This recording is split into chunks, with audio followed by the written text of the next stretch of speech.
सिर्फ 4 महीने में कैसे हरियाणा में पूरा गेम बदलने में बीजेपी के साथ काम करती रही। हरियाणा के विधानसभा चुनाव में बीजेपी ने जिस तरह जीत की हैट्रिक मारी है, इसके पीछे संघ की मेहनत को नजरअंदाज नहीं किया जा सकता, क्योंकि हरियाणा चुनाव में आज वो हुआ जिसकी उम्मीद किसी को नहीं। संघ की भूमिका क्या रही, कैसे संघ जमीन पर 4 महीने से काम करता रहा, अब उसके बारे में सुनिए। आरएसएस ने हरियाणा में पिछले 4 महीनों में 16,000 छोटी छोटी सभाएं की। 4 महीने में 16,000 सभाएं। 1 सितंबर को सिर्फ एक दिन में हरियाणा के सभी 22 जिलों में संघ की 22 बैठकें हुई। फिर 7 से 9 सितंबर तक हरियाणा के हर विधानसभा क्षेत्र में आरएसएस के वरिष्ठ पदाधिकारियों की मौजूदगी में बैठकें हुई। कुल 3 दिन में 90 बैठकें हुई। इस बार आरएसएस ने अपने पारंपरिक तरीके से काम शुरू किया, जिसके तहत संघ के कार्यकर्ता करीब 6,000 गांवों में घर घर पहुंचे और छोटे कस्बों में भी सार्वजनिक जगहों पर केंद्र और राज्य सरकार की नीतियों की जानकारी लोगों तक पहुंचा। आरएसएस ने हरियाणा में उन तमाम सीटों का दौरा किया जहां लोकसभा चुनाव में बीजेपी का प्रदर्शन कमजोर रहा। लोकसभा चुनाव में आरएसएस और बीजेपी के बीच तालमेल में कमी के सवाल उठे थे, लेकिन हरियाणा चुनाव में इस कमी को दुरुस्त कर लिया गया। राज्य में विधानसभा चुनाव से पहले संघ और बीजेपी के बीच संगठन स्तर की कई बैठकें हुई। इन बैठकों में कैंडिडेट्स के सिलेक्शन से लेकर बूथ स्तर के माइक्रो मैनेजमेंट पर मंथन किया गया। यानी कांग्रेस को जितना ईवीएम को गाली देना है वो दे सकती है, ना तो देश को फर्क पड़ रहा है ना आसपास की पॉलिटिक्स को, क्योंकि बीजेपी और आरएसएस चुपचाप 4 महीने जमीन पर काम किए, तब यह रिजल्ट आया। जिस इंडी गठबंधन को हरियाणा में आरएसएस के इस ग्राउंड वर्क की भनक तक नहीं लगी, उस इंडी गठबंधन के नेता बीजेपी संघ के बीच तालमेल में कमी का माहौल बनाते हैं, सोचिए। लेकिन उन्हें संघ प्रमुख मोहन भागवत, प्रधानमंत्री नरेंद्र मोदी और यूपी के मुख्यमंत्री योगी आदित्यनाथ के इन बयानों को देखना चाहिए। उनकी सारी गलतफहमी दूर हो जाएगी। मोहन भागवत संघ प्रमुख, उन्होंने कहा हिंदू को अपनी सुरक्षा के लिए एकजुट होना पड़ेगा। नरेंद्र मोदी ने कहा हम अगर बटे तो बांटने वाले महफिल सजाएंगे। योगी आदित्यनाथ बटोगे तो कटोगे वाला बयान देते हैं। अब आप पैटर्न देखिए, तीनों अगर बड़े चेहरे एक तरह का बयान दे रहे हैं तो यह सिंक्रोनाइज्ड प्रयास है हिंदुओं को जगाने का। अगर आरएसएस और बीजेपी अलग होते तो यह ना हो रहा होता। इन बयानों के जरिए संघ और बीजेपी ने मिलकर इंडी गठबंधन के जाति वाले नैरेटिव पर भी आखिरी कील ठोक दी, जिसके लिए पहले योगी फिर पीएम मोदी और हरियाणा में विधानसभा चुनाव की वोटिंग वाले दिन खुद संघ प्रमुख मोहन भागवत ने हिंदुओं से एकजुट होकर वोट करने की अपील की थी। सूत्रों का दावा है कि हरियाणा में चुनाव से पहले आरएसएस ने 2 मोर्चों पर काम करना शुरू किया। पहला मोर्चा बीजेपी के लिए जनाधार वाले कैंडिडेट की तलाश, दूसरा मोर्चा दूसरी पार्टी से आए नेताओं और बीजेपी के पुराने कार्यकर्ताओं के बीच तालमेल, तीसरा मोर्चा अग्निवीर योजना से नाराज लोगों के बीच बिना खर्ची बिना पर्ची वाली सरकार स्लोगन पॉपुलर बनाया, चौथा मोर्चा एंटी इनकम्बेंसी के असर को दूर करना और नाराज जनता को मनाना, पांचवा मोर्चा पार्टी के अंदर जिन कार्यकर्ताओं में नाराजगी थी उनकी परेशानी समझकर उसे सुलझाना। इस तरह से ग्राउंड लेवल पे काम हुआ है बॉस। इसके अलावा संघ ने बीजेपी की कमजोरियों का पता लगाने के लिए हरियाणा में चुनाव से पहले एक इंटरनल सर्वे भी कराया। इसके लिए बीजेपी की राज्य चुनाव समिति ने हर विधानसभा क्षेत्र में कैंडिडेट चुनने के लिए 1 से 4 नामों का पैनल तैयार किया और इस लिस्ट को सर्वे के लिए संघ को सौंपा गया।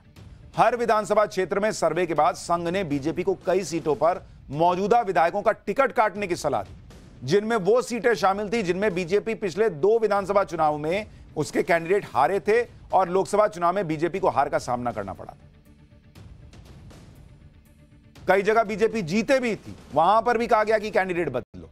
बीजेपी ने संघ की सलाह को मानते हुए हरियाणा चुनाव में करीब 40% मौजूदा विधायकों के टिकट काट दिए। लेकिन हरियाणा चुनाव के नतीजे तो संघ के एक्शन प्लान का सिर्फ ट्रेलर है। संघ ने तो 2029 में भी नरेंद्र मोदी को चौथी बार प्रधानमंत्री बनाने का पूरा प्लान तैयार किया हुआ है और लोकसभा चुनाव में बीजेपी की कुछ सीटें कम होने के बाद ही संघ ने इसकी प्लानिंग शुरू कर दी थी। हिंदुत्व की एजेंडा के साथ ही संघ ने अब ऐसी मल्टी डायमेंशनल सोच के साथ काम करना शुरू किया है और ऐसा प्लान तैयार किया है जिससे इंडी गठबंधन के होश उड़ जाएंगे। संघ ने इस प्लान का ब्लूप्रिंट अगस्त के आखिर में केरल में हुई बैठक में तैयार किया। इस बैठक में हुए मंथन में तैयार पंच सिद्धांत के फॉर्मूले को अब संघ ने लागू करना शुरू कर दिया। यह पंच सिद्धांत क्या है वो भी आपको जानना चाहिए। पहला सिद्धांत है हिंदू धर्म की सभी जातियों में पैठ बनाना, जाति जनगणना का समर्थन। दूसरा, कुटुंब प्रबोधन, इसके जरिए 30 करोड़ परिवारों तक पहुंचना। तीसरा, महिलाओं के लिए 33% आरक्षण जल्द लागू करवाना। चौथा, संघ की छत्रछाया तले काम करेगी बीजेपी।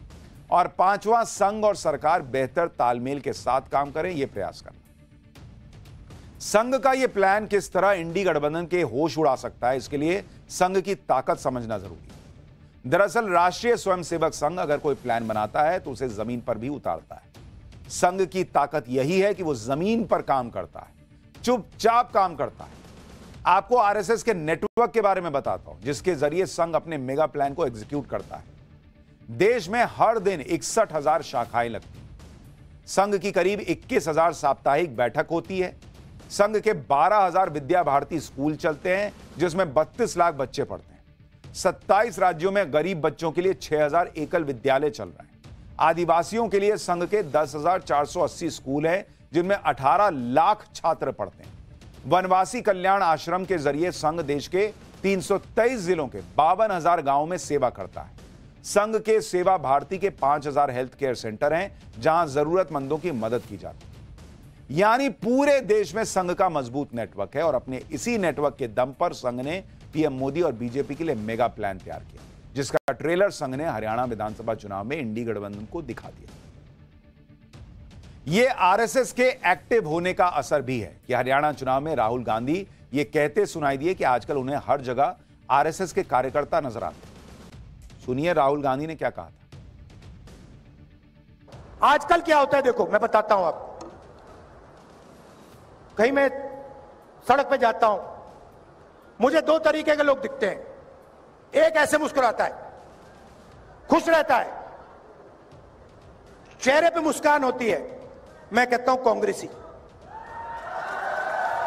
और एक मुझे ऐसे दिखता है, मैं कहता हूं आरएसएस।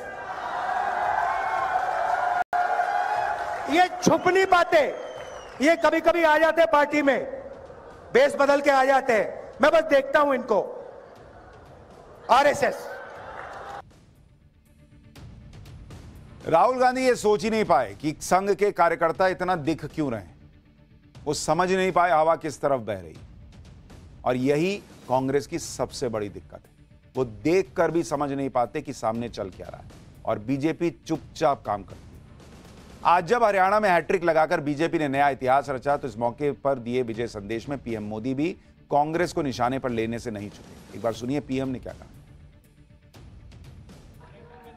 आपको जानकर के हैरानी हो जाएगी दोस्तों, देश में कितने ही राज्य हैं जहां कांग्रेस कभी 60 साल पहले वहां थी, कहीं पर 50 साल पहले थी, कहीं पर 40 साल पहले थी।